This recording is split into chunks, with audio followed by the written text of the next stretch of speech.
All right. Happy Friday Eve, everyone, and welcome to the fifth of a six-part Summit sequel series here at NSC. The title of this session is Developing a More Inclusive and Equitable Workforce System. I'm Nakeisha Ricks. I'm a senior fellow here at NSC, and I have the honor today of engaging some national thought leaders in a conversation to discuss the components that are necessary in a recipe for success in implementing inclusive and equitable workforce systems in our local communities.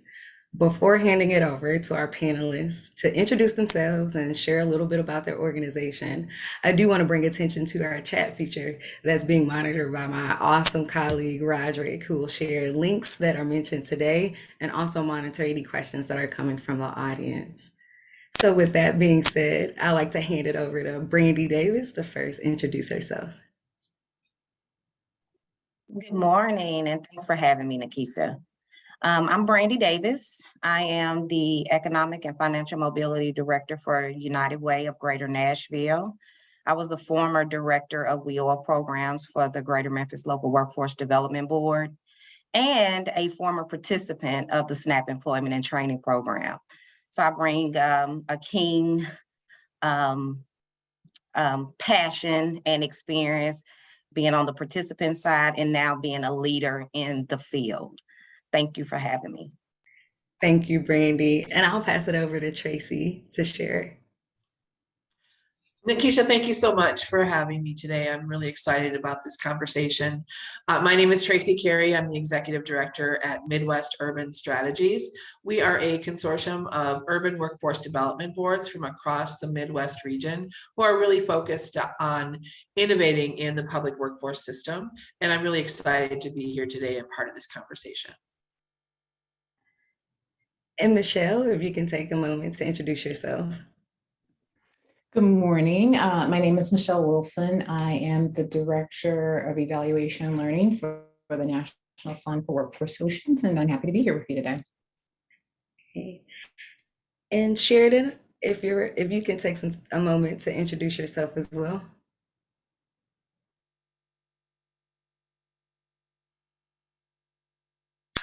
All right, we'll give him a moment to work through those audio issues. Technology, we love it when it works. All right, so we'll go ahead and dive in if that's okay and start this conversation. Again, the panelists know my joke. We have an hour to save the world and hopefully the audience can engage. Sheridan, I'm showing your camera is up. Do you want a moment to introduce yourself to everyone? Yes, thank you. Sorry about that. Zoom gives me the blues, but my name is Sheridan Nixon. I'm with Dallas College. I am the Assistant Vice Chancellor of Workforce Programs here at Dallas College, and I'm happy to join the panel and the team today. Thank you for having me. Awesome. So Michelle, if it's okay, if I can start the first question with you. So the National Workforce Fund has partnered to lead 5 cities in building and implementing data-informed equity strategies with a specific focus on workforce equity. Could you share some examples of what an equitable workforce system looks like in these partnerships for workers and employers? Sure. Before we dive into that, I just want to, for those of you who are not familiar with the National Fund, tell you a little bit about who we are. So the National Fund, we are a national network of 34 collaboratives around the country committed to innovation in the workforce development field. And so in 2019, as Nakeisha alluded to, 5 of our collaboratives embarked on a journey to engage their respective workforce communities in developing data-driven strategies to advance equity in those communities. And those communities are Boston, Chicago, Dallas, the Bay Area, and Seattle. Each of these communities were already working in this space. We partnered with them on process. And we also partnered with PolicyLink and Burning Glass for the data, Burning Glass, which is now Lightcast. So we partnered with them on the data to develop these meaningful and actionable strategies to guide their efforts. So I want to talk a little bit about the process before we talk about how they actually came up with the strategies. And that's important because what we all know is that racial equity must be at the center of coordinated efforts and collaboration across the workforce ecosystem. And that requires that we make available the right kinds of data that is accessible to local leaders on the ground who are on the front lines of working to build just and sustainable economies through policy, programming, and investments, right? So this is how we went about the work. So we asked each of our communities to convene equity work groups in their communities, so folks in the workforce ecosystem, and really went on this 18-month-long journey doing a deep dive into disaggregated data and looking at the drivers of inequities and really defining what workforce equity is in each of those communities in order to come up with these actionable strategies. So that's just the baseline. And then so what we, when we talk about what does it mean, or what does a equitable workforce system look like? What I can say is that it looks different in every community. So a big part of our work was having each one of them identify what does workforce equity look like in Seattle, because what it looks like in Seattle is different from what it may look like in Dallas. But in order to be able to even talk about that, you have to understand, you have to have some understanding of the inequities in the community and how they got there. Right. So so there's no one way for an equitable workforce system, right? But it needs to be just and it needs to be sustainable. I don't know if that's a long way around answering your question, but does that okay. All right. Thank you for sharing that. And the next question, I'm going to open it up to all panelists, whoever feel free to jump in. So as we talk about these, and especially as Michelle mentioned, it's unique to the community that you're serving, right?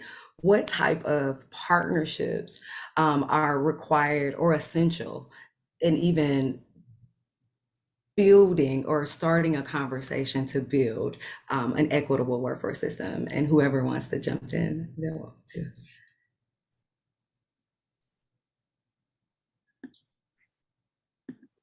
Yes, I'll take a shot at it, Nakeisha. When we think about for our SNAP employment and training program under United Way, we serve as an intermediary for the State Department who administers the program. And so when I think about what type of partnerships we're looking for, I'm thinking about the local mom and pop partnerships that are already in the community, that are already located in economically challenged neighborhoods, meaning they're bringing the employment to the community versus the community trying to figure out how to get on the bus, how to navigate that, and actually walk into the employer after having to feed your children, put them on the bus, do all of that to make an interview appointment. So we look at more impactful but smaller partnerships to help build capacity, which is one of the goals for the SNAP employment and training program. It's always great to have big corporate partnerships, but when you think about your pool of participants, how are they getting there? What are some of the challenges and barriers that they face in order to get there? Do they have transportation? And we all know that they're not getting transportation assistance to get there. So thinking about all the challenges that they face in trying to walk into a door to interview for a job that provides livable wage versus minimum wage. Are we bottlenecking those type of partnerships where they're going through training programs and then walking dead set into a job with a low wage? Is that impactful for the communities that you serve? And does it help to enhance their abilities and the employer as a whole? So I hope I'm answering your question, because I get a little preachy sometimes because I'm very passionate about this program, being that I was a former participant. But these are some of the things that I look for in a partnership. How are they impacting the community? What investments are they already putting in the community? And how can I help increase that through through individual participation and employers' investments? Thank you for sharing that. Would anyone like to add to Brandee's statement? I'd like to jump in if I can on top of Ms. Davis's statement.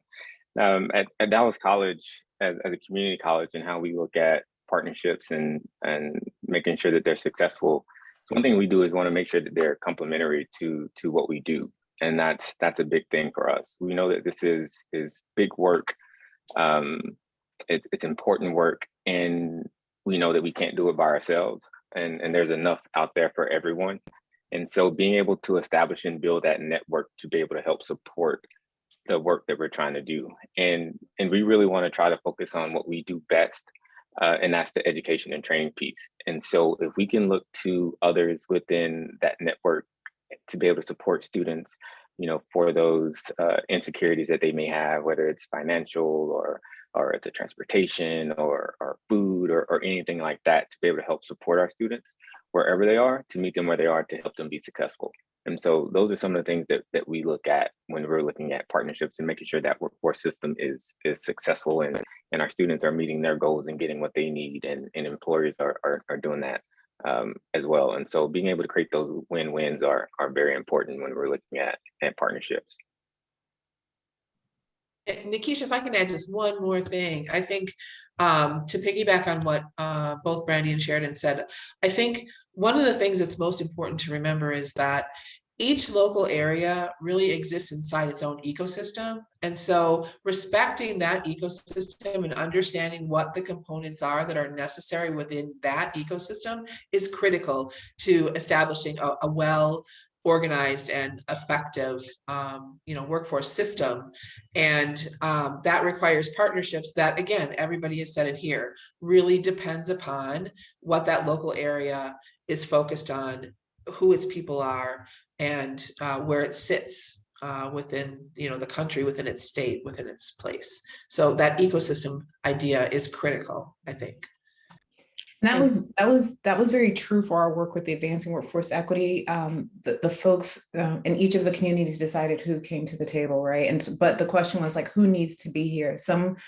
One community made a decision that they didn't want any politicians at the table. That was just really critical for them. Others felt that was really critical, that they needed that to move the work, right? And so being able to, Tracey's point, respecting what folks on the ground know to be true about their communities in terms of moving and being actionable is really critical to key into. The other piece that I think was really critical for us is asking that our communities really focus on bringing folks to the table who fit one of three categories. Either you are a decision maker, you are a dot connector, or you are an influencer, because what we're really interested in doing is making these strategies actionable and meaningful. And there's a lot of people with great ideas, and there's a lot of work to be done. You can really dig in, but at the end of the day, we want to be able to move the work. And so really making sure that we had those folks at the table that could help support that. Great, thank you. And that landed with me. At NSC, we have technical assistance projects through academies, and that is something that we're leaning into as far as meeting stakeholders where they are and understanding the landscape and understanding that partnerships are mutually beneficial, right? Sometimes as organizations, depending on where we are, we feel that partnerships can be just artificial, just a checkbox sometimes.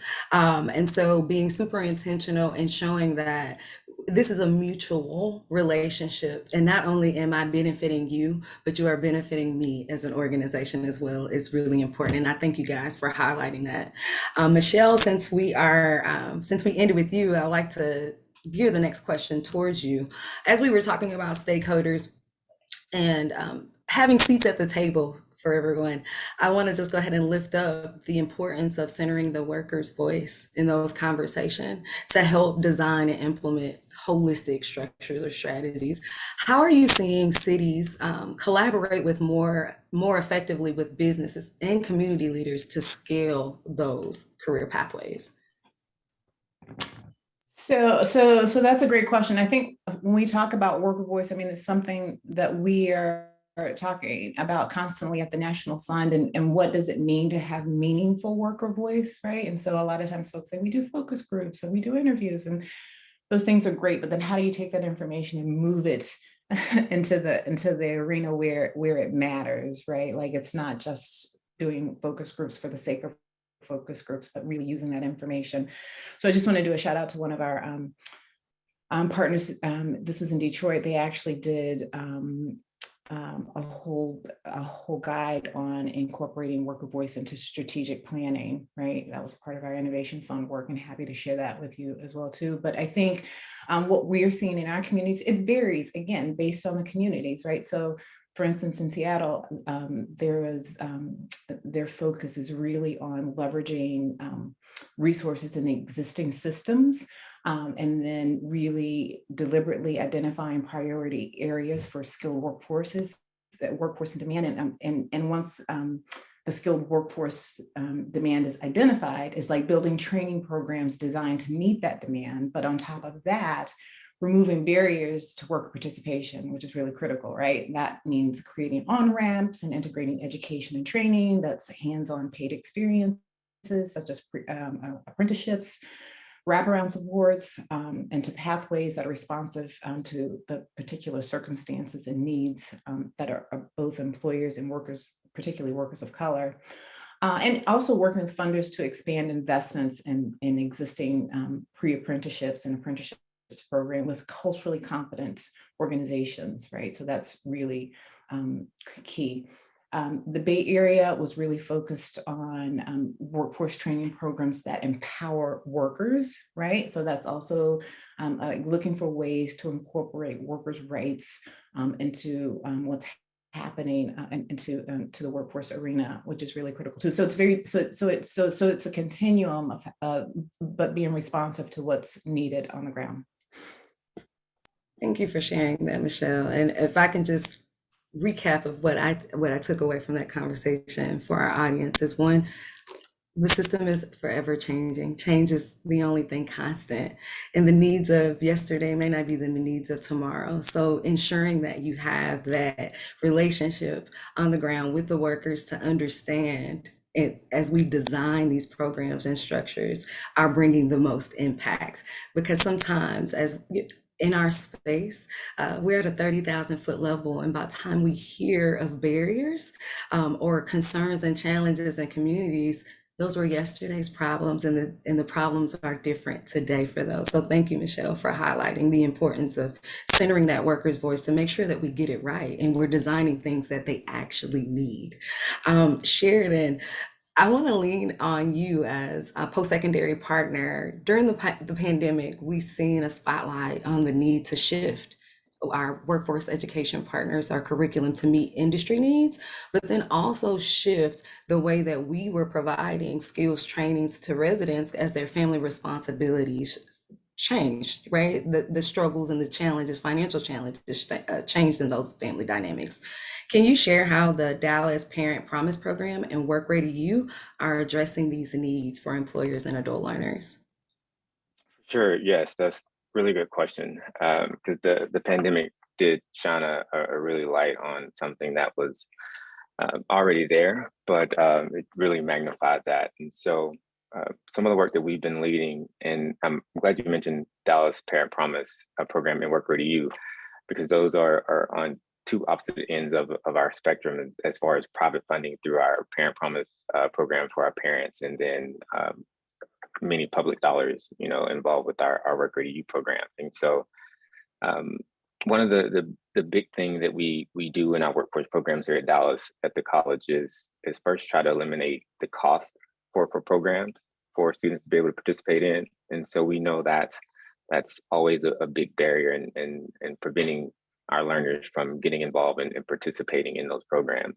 The second thing is really understanding the students' needs. It goes back to what Michelle was saying about surveying the students and understanding the students, but what do you do with that information after you get it? And so really understanding the needs of the students, and then leading that work. And so what the pandemic showed us is that our students need to get to work, and they need to get there quick. And so how can we develop programs that provide students with what they need to get into the workforce so that they can make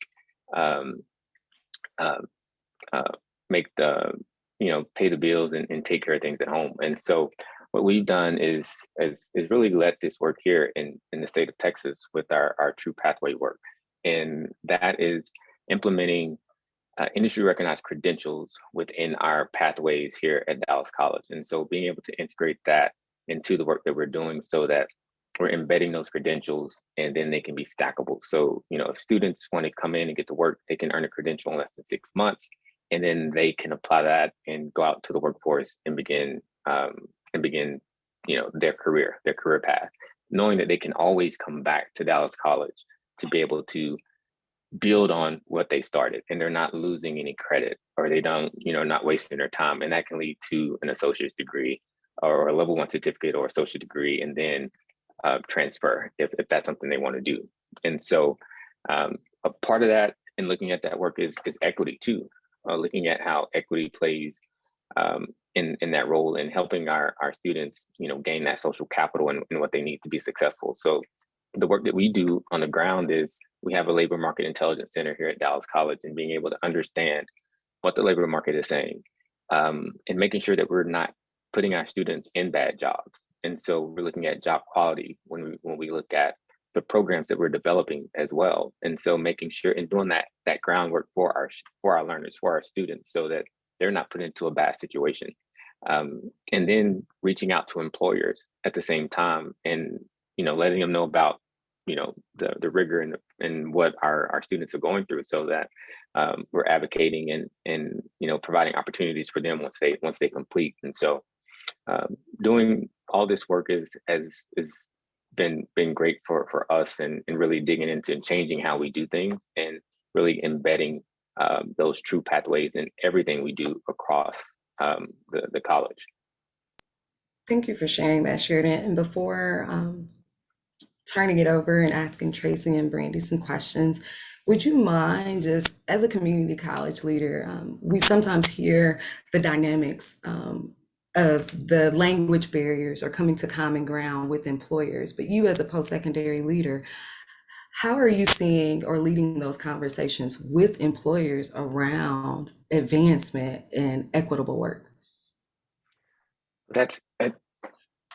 We work with a lot of different employers, and so as Dallas College, one of our missions is to be that anchor and to be a pipeline for all industry. And so we partner with a lot of industry and with many programs. And so being able to share, if a company comes to us and say, we want to develop this program and for students to be successful, and we have a program like that working, and then they say, we'll pay $12 an hour for this, for these students. And we're like, well, maybe if we're going to develop a program and put all this work and taxpayers' dollars towards something, for students, we want it to be really meaningful and have an impact, because we're really trying to impact income disparity as well. And so we'll have that conversation and provide training. But as working with different companies, well, this company is hiring. We put this program on, and students didn't inquire about these positions. It's like, well, they had a different opportunity, and where they got paid better. They had this, they had that, and so helping other companies see, that it's competitive, and our students are making informed decisions, and we're helping our students be smarter in making decisions is part of our work and what we're trying to do to move that needle on quality as well.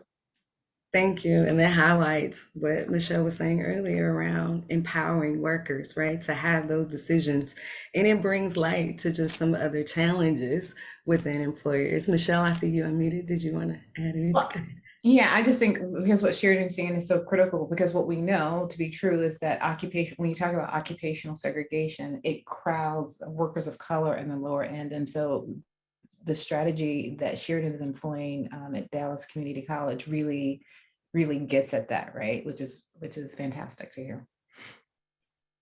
Thank you. So Brandee, since we're talking about those bottlenecks and sometimes forcing workers into low wage jobs just increase the risk of access, right? And so can you tell us how safety net programs, leveraging partner programs such as SNAP ENT at United Way, and also your previous work with the local board, how you were intentional in creating those pathways with mobility for workers?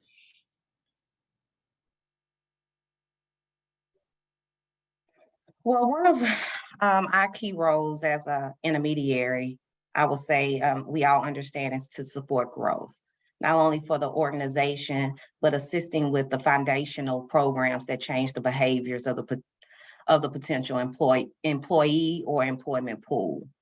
What I've attempted to do here in my current role, in onboarding new staff, is really to focus on transferable skills.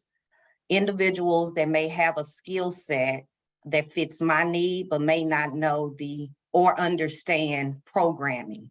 We can always teach programs. We can always, those are things that you can learn, but you can't teach work ethic.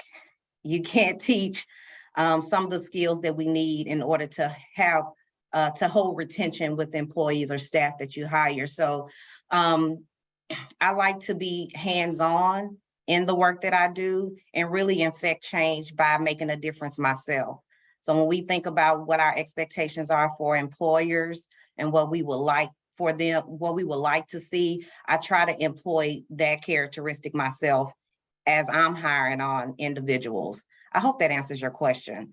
I mean, we have a plethora of partners that and offering a number of different services and offering supportive services that kind of caters to the intentionality around the SNAP Employment and Training Program and some of the other great programs that are offered through United Way's umbrella. But when we begin to think about individuals such as myself, I think about the opportunities that were afforded to me as a participant maneuvering the ecosystem and some of these systematic barriers that we kind of hand off to a participant or an individual needing the assistance and said, okay, here you go. Here's the playbook, figure it out. How do we expect them to navigate a system that we're supposed to hold their hand through it? So our expectations as leaders, I believe that we can do more in effecting change and being more intentional without kind of just passing the baton and say, we're waiting on you to do it or you do it. I can't do it, but you do it. Really, we are at a level where we can be more impactful and intentional with the offerings of our organizations and or agencies. I told y'all I can talk to a tree if it'll talk back and I get a little preachy, but I pray that it answered the question. And it did, because sometimes as workforce organizations and practitioners, we forget that we are employers too, right? And so we too are faced with some of the challenges and staffing challenges that other employers are faced with as well. So I think what you've done is you highlighted the importance of not only advocating for equitable systems, but also being a leader and a champion and showing and creating those within your organization, right? So and I think we've talked about this for hours, who's better in your place, in your community, in your situation to serve someone who was recently in those shoes that can understand and bring a sense of relatability to that individual. And it eliminates the need to force compassion training and empathy training. They understand it, and they also brought fresh eyes to you to change systemic barriers that you didn't know, right? Because you have been disconnected from that for a while through your mobility, to realize what's today's problems that I need to change to increase access for others. So thank you, Brandee. Absolutely. Thank you, Nakeisha. You're welcome. And so Tracey, as we talk about access and the importance of frontline training, right? NSC, we held a listening session last fall where we brought a diverse group of stakeholders to come and just share with us in a safe place on what's currently working and what's not working in our workforce system as today. And one of the things that we heard, and it was a common trend, and it's a national common trend, around operational capacity. Right. There's great leaders in the communities that want to get work done, but from an operational capacity piece, there's challenges. How can intermediaries or organizations shift to support systems and address those challenges for states?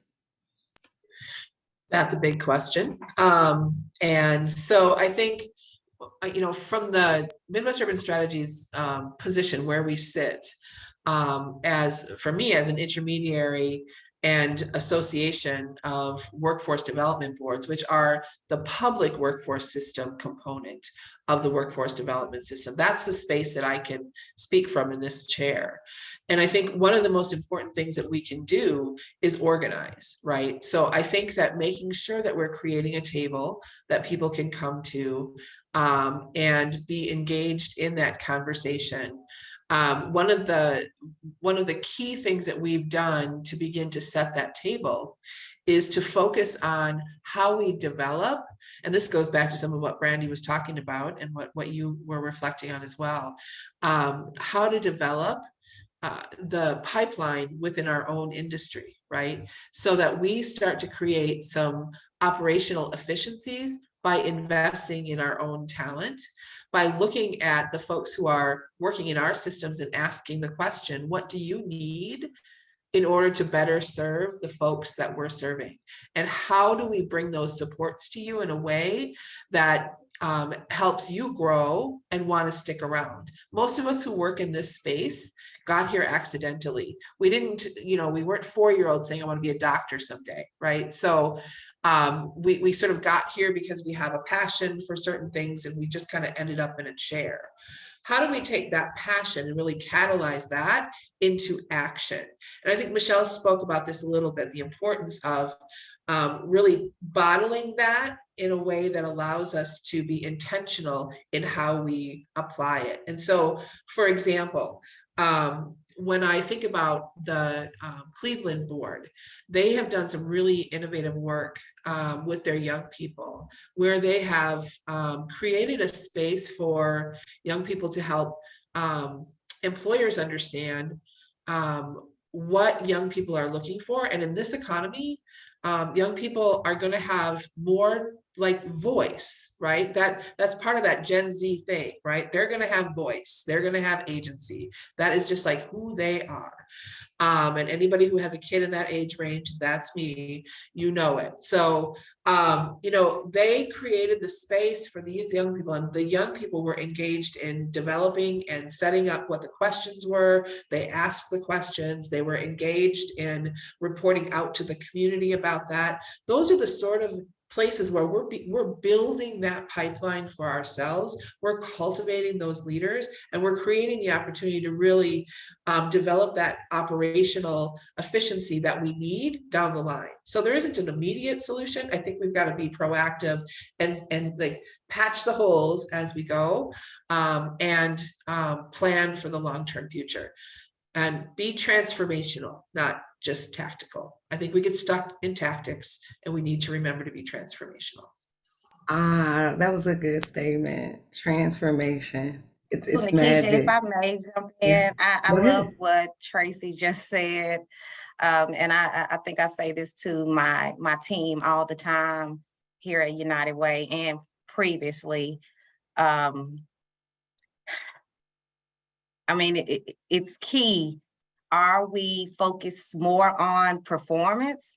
And what does that really look like? Are we focused more on another number so we can hit our performance expectations for whatever governmental agency we're getting our funding from? Or are we focused on outcomes? Are we asking the right questions? Are we? And I challenge this panel. I know you guys are doing great work. Are we asking our participants the right questions? Which side of the coin are we on? Are we trying to create outcomes that will really increase their, their mobility and or self-sufficiency? Or are we just looking for another number to say, oh, they successfully completed this program, oh, they got a job, but how much are they making on the job? Are they still suffering? Are they still going through this revolving door of different governmental assistance? They may have lost their SNAP benefits, but are they now on Families First? Like, are we thinking about that when we're thinking about performance versus outcome? So I love what Tracey said.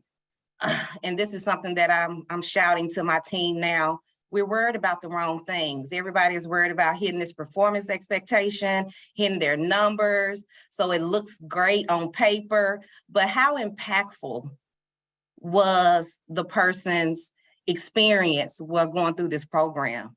Did we change anything for them, or did we just get them a job? And we know job is JOB, just over broke, right? Yes, yes, Just over broke, yes. right? So I want to highlight and thank you for saying that, because as practitioners, sometimes being in that space, previously myself, being performance driven, sometimes we lose sight of the goal. And I used to tell my team all the time, if we serve the people, the numbers will come. Serve the whole person and the numbers and performance, because you can meet federal performance and still not make an impact in your state. So thank you both for that. And we know that equipped frontline staff is the entry to access. Regardless if we consider them decision makers, those are decision makers who are making decisions on someone's life if they're eligible and going to have access to services and supports. So thank you guys. Thank you both for lifting that up and grounding us in why we get up every day to do this work. Tracey, I would like for you, if you could share how workforce innovators support that, especially when you can't clone yourself and be everywhere in the center. But how does that initiative support this? Oh, thank you so much for raising that up. So Workforce Innovators for us is really our small way of answering this talent development challenge that the system has. We have a lot of leaders, and I love the point you made that not every leader is sitting in the executive's chair, right? So there are leaders across our organizations, and as leaders, it's our job to find that talent and support them and help them grow. And that's what Workforce Innovators is targeted at doing. So we ask our members to identify folks who are working within their local ecosystems, who they see as emerging leaders, and want to create a space for them to engage with other folks who are on the same growth journey. We all know that everything in life is about relationships. And so for these workforce innovators, having the space to talk to other people who are experiencing the same things that they're experiencing, from Chicago to Pittsburgh, is a really important space for them to have. Oftentimes we get stuck in our own microcosm of the world.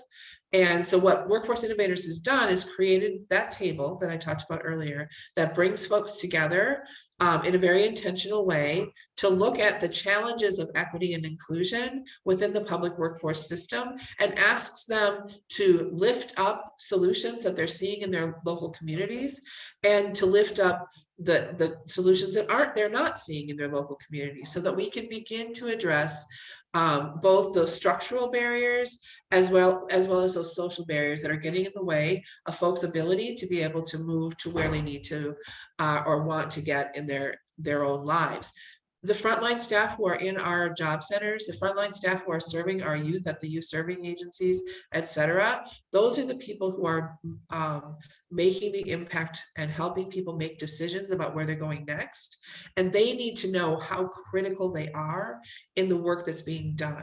I was one of those, frontline workers when I began, and I cut my teeth early on professionally as an organizer. So I brought that idea of relationships into all of the work that I do. For me, it's all about connecting to somebody, understanding where they sit in the world, and then how I can support them to achieve the things that they want to achieve. That's my goal, that's my mission, that's my purpose. And that's the work that Workforce Innovators brings forward. And we're excited to see where it will go. This whole issue about centering equity and inclusion in the work that we do, especially in the public side of the system, is, to be frank, it's new in the sense that we're talking about it, right? And we're centering it, and we're making it core to how we do, not just something we talk about, but how we do what we do. And so, more to come for sure. But it has been a great way to help folks who are thinking about their local areas share that thinking together in an intentional space that is focused on lifting up their voice and helping them promote change. Thank you, Tracy, for answering that question. And thank you for just lifting up just some components that's necessary for us to increase access by empowering our frontline staff, right? Equipping them to make those decisions and guide individuals to mobility. We got to take care of the people that take care of the people, right? So, Michelle, I see you unmuted. Did you have something that you would like to add? Yeah, I see Cheryl Martin posed a question, and I saw it a couple of times about outcomes and performance. So I just want to jump back to that conversation because there's a couple of things I think we need to be mindful of. First of all, when we think about our relationships with funders as partners rather than, well, we should look at them as partners and have conversations, because oftentimes we get in the space where when we're responding to an RFP, we're going to serve X number of people. It's like this big, crazy number when everybody and their grandmother knows that you can't really meet that, but you think that's what you need to do in order to get the funding, right? But this is where having a relationship with your funders, talking about the real need, necessity, and what you're capable of doing comes in, and that can be scary, but that's really important that you're able to do that with your funders. I think also when you talk about performance and outcomes, because outcomes are important, but it's not just outcomes for the sake of outcomes, right? It's just like we have to look at it holistically, right? Oftentimes we have these conversations when we talk about impact, it is the how much, but it is also the how well. But on top of that is what differences is making in the lives of others, right? So numbers are important, but numbers can't speak to the human condition, which is why we have to have that qualitative information as well too, to supplement that, right? So we have to look at the role of data holistically and not just, or else we get to the point where Brandee is talking about where it's just numbers for the sake of numbers and nothing really happened, right? Also, I think what's really important in all of this is to be clear, have a clear understanding from the funders, and just in terms of what you expect out of your work, right? What success means, right? Long time ago, working in residential treatment programs where we had to count numbers. If a kid learned how to read, but got kicked out of the program, on paper, that doesn't count as success, but this kid learned how to read, which really set the course for a generational change in a family. So what does success mean, right? So there's an onus on us for the collective to be really clear on what success looks like and identifying that, right? And I think that's really critical. So I just wanted to point that out or add on to that conversation. And thank you, Michelle, for even lifting up the point of lifting that to our funders or our federal agencies with appropriations on what we're measuring. Do we need to reevaluate the measures that are in place, and are we measuring the right things that are truly guiding us as practitioners to make the greatest impacts? So thank you for that. I have a question, and I'm going to open it up for everyone.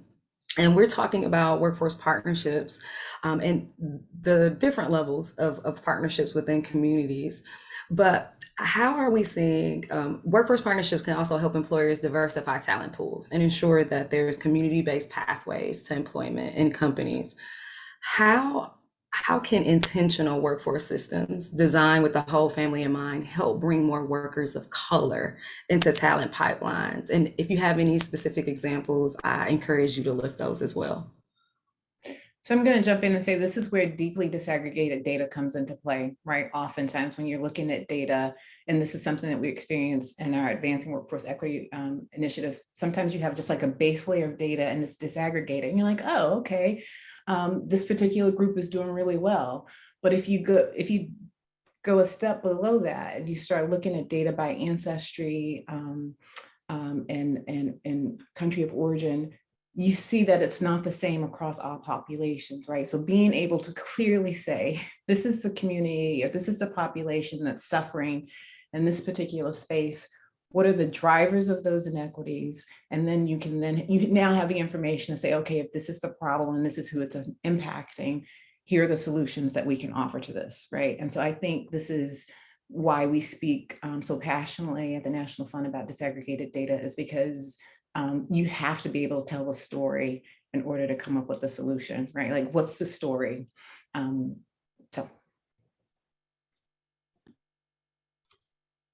If I can jump in, Michelle, you nailed it. And one of the things that we talk about on a regular basis among our members is access to data, who owns it and who gets to use it and how you get to use it, because that's all about power, right?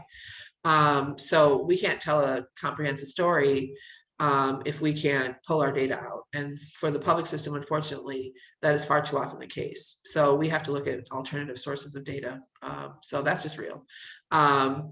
And now, in terms of kind of, Nakeisha, your original question, as I heard it, one of the things that I go to is, as an example, we have programs that are developed with an intention to reach certain, demographics, right? Maybe there's a construction program that particularly aims at reaching more women, or there is a financial services program that's particularly aimed at reaching more African-American men. And so when we have these programs, I think that the error we make too often is to apply the same plug and play to how we roll that program out, as opposed to understanding that we need to tailor not just the messaging, but also the structure of the program to the population of folks that we intend to serve. And so that's hard, that's heavy lifting. I'm not going to pretend that, things like not worrying about, the production of widgets in terms of, performance measures, or, disaggregated program development is easy. It's not.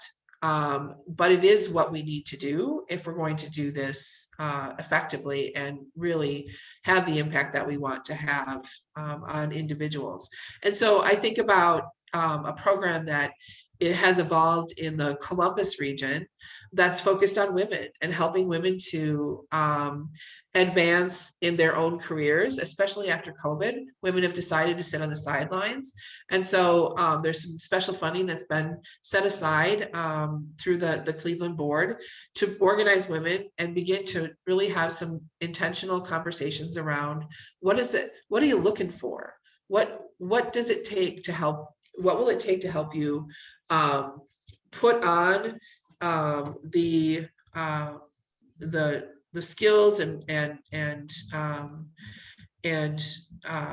all the other things necessary for you to come back into the workforce and advance. And I think that's an important question to have now. So it's really creating the space for those curated conversations that are intimate, that are focused on the group of folks that you intend to engage with. And I saw a comment that said, how do we know what the impact was? We have to base that on what the people who have been served tell us, right? Not what we say is the impact of our program. If we met all of our performance measures and not one thing changed for one person's life, then we failed. And I tell my staff all the time, we run Department of Labor programs that we invest in our local areas in. And my thing to my team all the time is, if we can't meet those base numbers that we set, we should all go home because we failed. That is not success. That is the baseline. Success is getting to the why. And I think that that's the thing we're challenged with here today. Thank you. Thank you. I see a comment that says, "You are all my people," and I appreciate I appreciate a group of like-minded people. Sheridan, I seen that you've unmuted. Did you want to add? Yeah, I would like to, just share a little bit more about, what everyone is saying, and it's so important. I think like what Michelle and Tracey were talking about, is the data is so important, and being able to break that data down and to segregate that data and understand like why is a certain thing happening. And as Tracey mentioned earlier, she talked about transformation, and I think about that often. And how do we transform, like what we're doing, and not just affecting what's, when you think about the iceberg, we're not just thinking about the tip of the iceberg, and just really figuring out like, how do you change mindsets, and like why is the system the way the system is, and start looking at patterns and trends and the underlying structures that's taken place is the reason why, these events are continuing to happen, and how do we affect and impact that? And so some of the things that like we look at within the college system, um, to make this applicable is looking at, what degree programs, you know, students graduate and come out making, the most money. And you look at those programs and it's typically all one demographic. It's all, white or male, or, and so how do we understand like why are, you know, s- um our students that are most need not taking advantage of these programs? And so how do we incentivize and amplify those programs so that we're getting more diverse individuals in those programs? And so that's one of the ways that we're looking at how to change and diversify this workforce is and continue to be able to work with our partners and start early and working with parents and working with our ISDs as well to really change and transform, what's happening within the workforce so that everybody's able to participate in the economy that we have here locally here in Dallas. I also think in addition to what Sharon is saying around incentivizing different areas of the work, we also have to ask the question about who this serves, who benefits from this policy, who gets left out by this policy. What would it look like to make this policy more equitable, right? Like that is that's the other. So the incentive piece is real, but also why, right? And so when you see this policy, this program, this time slot, this training program serves white males because of X, Y, and Z, then you're like, okay, then what does it mean? Or what does it look like to serve? What would it look like? How might we serve? The how might we questions, how might we serve other folks in this space? How might we serve different populations around that? So really, really key, I think, to the work as well. Ah, great comments, great comments. It just reminded me of a quote from a president of a college one time that I try to carry with myself around policy reform, right? As we think about a recovery status that we're in, right? Inclusive means that we're reaching back and we're including those that were left behind, not just the ones that are impacted today, right? We're reaching back and we're using our programs to shape policy change. And so something I used to say to my team a lot, we just can't keep creating another program. We just can't keep doing that because it's just a cycle, right? The quote is rich people get policy and legislation and poor people just get another program. So how do, like the comment said, how do we work ourselves out of a job that we are not creating programs, but we're using the evidence from the programs to influence policy change? So we can keep this conversation going. I know we're getting close to time, so I want to ask one final question to everyone here. I was going to ask what can state and policymakers do, but I feel like we might go 30 more minutes with that. So what I'm going to do is, if we combine both questions. What is something that state and policymakers can do to ensure these inclusive systems in our local area? And what is one thing that you would like the audience to take away today? And I'll start with Tracey. So on the policy side, one of the things that I think is super important is that we do hold the power to make change. Structural systems are designed one piece at a time. So if we want to dismantle those structural systems, we have to do it one piece at a time. So one of the things that we're doing here at MUS is to focus on equity and inclusion as the platform from which we do our work. It's the why. And when I say that, what I mean is we are currently looking at, for instance, among our members, who has policies that when they're procuring new providers provides additional points in their RFP process for minority vendors or women-owned businesses.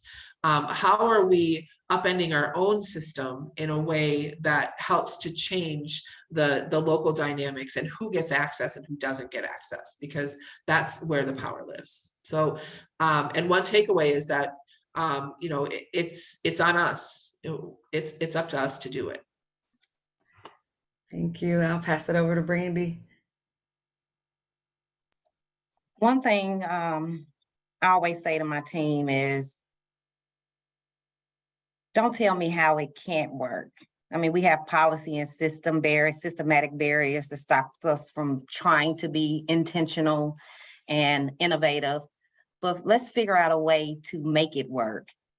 So if it's not in black and white, as leaders, we are charged with finding loopholes to be more impactful and intentional with the individuals that we serve. So I say, as a takeaway, we can name 50 million reasons why this can't work or this program doesn't work or why the policy is the way it is. Let's figure out those loopholes and create a way to make it work. All right, Michelle. So to the policy question and the takeaway, I have one thing to offer. I mean, I think this is really about creating equitable systems. And for me, what I say all the time is that equity is not a one and done. It's not a place that you want to arrive to. It is an embodied practice. And so in doing our work, like, what does it mean? Like, it's an everyday thing, right? And so it's really taking a look to, I think, Brandee or Tracey's comment about the work is on us, right? Like, so how are we embodying it? Well, how are we showing up in equitable space? And we each have a role, whatever your role is in this field, in this work, we all have a role. And so in your role, what are you doing to live out that embodied practice around equity? And that should show up in the work.